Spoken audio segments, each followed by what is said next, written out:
Bonjour à tous, bienvenue sur Mathessa, ma chaîne de maths pour dédramatiser. Au programme aujourd'hui une leçon d'exercice de révision pour les élèves qui vont entrer en classe de première spécialité, vecteurs et coordonnées.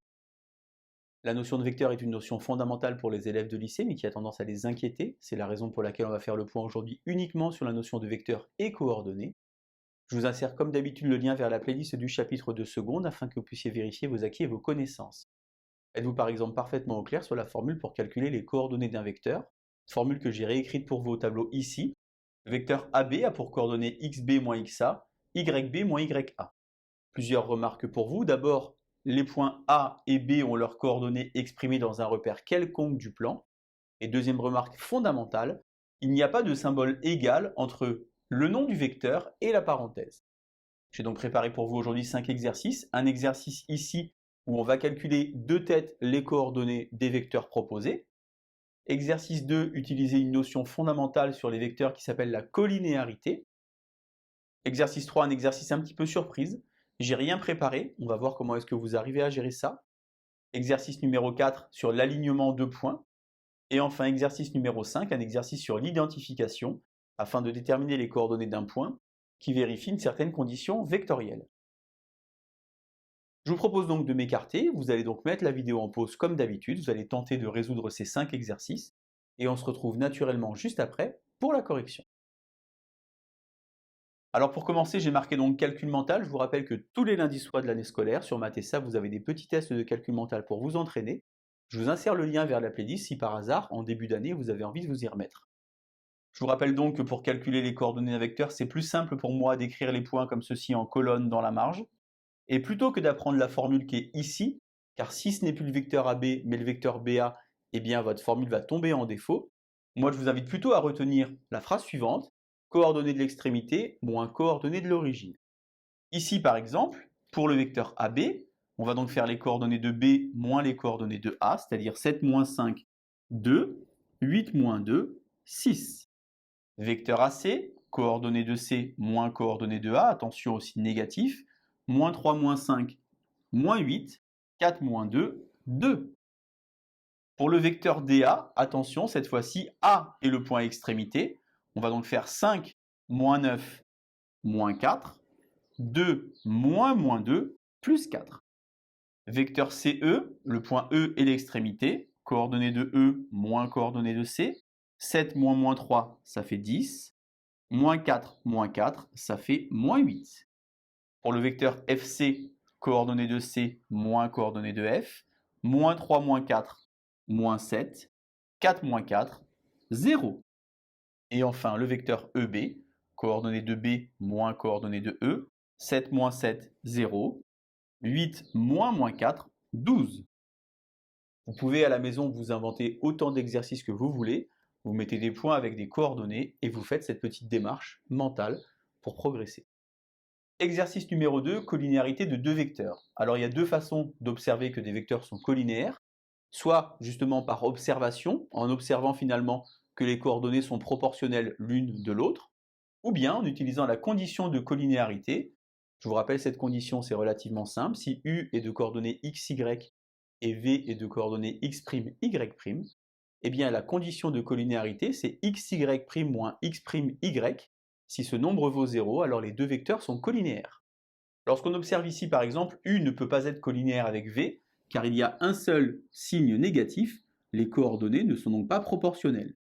U avec W, on peut faire par exemple 3 x 7, 21, 5 x 4, 20, 21 moins 20, ça ne fait pas 0. U et W ne sont donc pas collinéaires. J'observe ici très simplement que les coordonnées de T sont multiples des coordonnées de U, puisque nous avons T qui vaut 4U. J'ai donc ici un premier couple de vecteurs collinéaires, et U et N ne peuvent pas être collinéaires car il y a ici un petit signe négatif. Je peux observer également, par exemple, qu'ici, entre V et N, j'ai une relation, puisque j'ai N qui vaut moins 2V, j'ai donc également un deuxième couple de vecteurs collinéaires. Vous pouvez effectuer davantage de calculs si vous le souhaitez, pour vérifier qu'il n'y a pas d'autre couple de vecteurs collinéaires sur les 5 vecteurs proposés ici. Exercice 3, donc l'exercice un petit peu surprise, un petit peu mystère. Quelle est la nature de ABCD? Moi, ce que je vous invite à faire tout le temps, c'est écrire dans la marge, dessiner un petit croquis. Je construis donc un quadrilatère, comme ceci, en faisant attention à bien faire tourner les lettres A, B, C, D. Puisque je suis dans le chapitre sur vecteurs et coordonnées, eh bien, je vais naturellement calculer les coordonnées de deux vecteurs. Alors, je vais prendre par exemple le vecteur AB. Je vous rappelle qu'il n'y a pas de égal, parenthèse, comme ceci.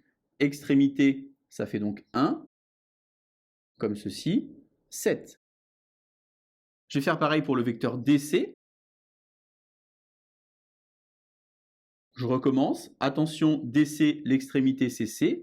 Extrémité moins origine, ça fait donc 1. Et ici, 7.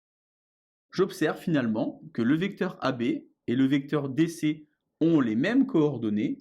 Ces deux vecteurs sont donc égaux. Phrase de conclusion très importante. Puisque AB égale DC, le quadrilatère ABCD est donc un parallélogramme. C'est naturellement la figure que j'avais commencé à construire tout à l'heure. Exercice numéro 4, alignement de points. On donne donc les points de coordonnées suivantes. 5, 2, 8, 9 et 38, 79. J'ai volontairement pris des grands nombres pour vous empêcher de construire dans un repère. On va donc calculer les coordonnées du vecteur AB. 8 moins 5, ça fait donc 3. 9 moins 2, ça fait 7. Je fais maintenant pour le vecteur AC. 38 moins 5, ça fait donc 33. 79 moins 2, ça fait donc 77. Inutile ici d'invoquer la condition de collinéarité. On observe très simplement que AC égale 11 AB. Les vecteurs sont donc collinéaires puisque leurs coordonnées sont multiples l'une de l'autre et qu'on a donc une condition ici, une égalité. Et puisqu'en fait finalement ces deux vecteurs ont un point commun dans leur représentant, eh bien on peut dire que les points A, B, C sont alignés. Exercice 5 enfin, exercice donc d'identification. On a donc ici une condition vectorielle, CM égale AB plus 2AC moins 3BC. On va donc déjà pour commencer calculer les coordonnées du vecteur AB. Extrémité moins origine, moins 6, 7 moins 5, 2. AC, moins 7 moins 4, moins 11, 1 moins 5, moins 4. Et enfin BC, attention, moins 7 moins 2. Ça fait donc moins 5, moins 7 moins 2. Et 1 moins 7 moins 6. On doit donc maintenant calculer les coordonnées du vecteur AB plus 2AC moins 3BC. Soit vous vous sentez capable de le faire de tête, soit je vous invite moi sur le côté par exemple à écrire ici 2AC, c'est-à-dire finalement les mêmes coordonnées que AC mais doublées, moins 22 et moins 8. De la même manière, moins 3BC, les coordonnées de BC mais triplées avec un signe négatif, c'est-à-dire 15 ici et 18.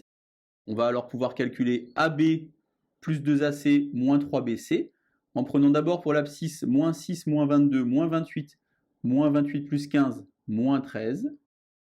Et ici pour l'ordonnée 2 moins 8 moins 6 plus 18, 12. On calcule alors les coordonnées du vecteur CM puisque M a pour coordonnées x, y.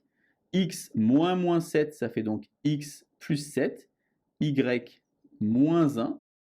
Je vais donc identifier, puisque j'ai maintenant mon égalité vectorielle, je vais donc avoir x plus 7 qui vaut donc moins 13 et y moins 1 qui vaut donc 12. J'ai alors x égale moins 20 et y égale 12 et 1, 13. Au final, M a pour coordonnées moins 20 et 13. Voilà donc les 5 exercices préparés pour vous aujourd'hui, j'espère que vous avez bien réussi. Je vous laisse retourner dans vos livres de la classe de seconde pour faire davantage d'exercices. C'est bientôt la rentrée sur Matessa. À bientôt.